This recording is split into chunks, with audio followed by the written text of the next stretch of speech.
There is a passage in the New Testament that I have read literally hundreds of times, but it wasn't until recently that I paid particular attention to one simple word.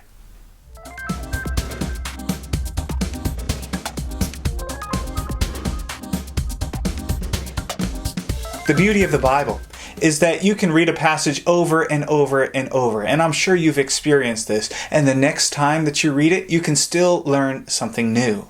Well, the passage I was talking about earlier was John chapter 4, verses 23 and 24, where Jesus is speaking to the Samaritan woman at the well. He wants to talk to her about sin, but she changes the subject to worship, and so he goes along with that.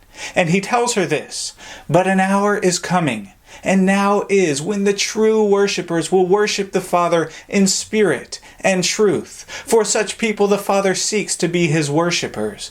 God is spirit, and those who worship him must worship in spirit and truth." Usually when I read this passage, I emphasize the words must, spirit, truth, and true worshipers.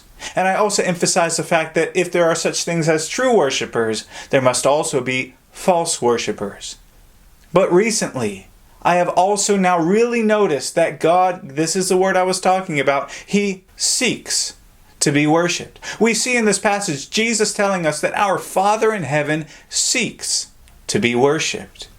We can see that played out throughout the ages. God obviously informed the patriarchs about worship, though we do not have the commandments or the instructions directly recorded in the Old Testament. In Genesis chapter 4, we see that Cain and Abel offered up worship to God. And in Genesis chapter 22, where Abraham is about to sacrifice his own son for God, God provides the ram to replace Isaac. And Abraham gets the ram and he offers it as a form of worship to God. Later on, when God ushered the covenant through Moses, God put in place the Levitical priesthood so that the Israelites would have an avenue of worship.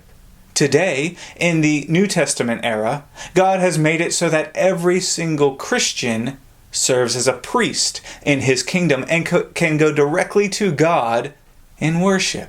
God has always provided an avenue for his creation to provide what he desires. And what he desires, of course, is worship. Our Father seeks worship. And likewise, it should be our desire to worship God. In return for his goodness, we should worship. In return for life in general, we should worship. In return for his love, we should worship. And of course, in return for salvation, we should worship him.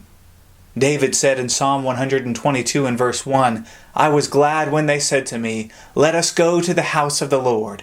We should reflect that attitude when it comes time to assemble with other Christians. The seraphim said in Isaiah chapter 6 and verse 3, "Holy, holy, holy is the Lord of hosts. The whole earth is full of his glory."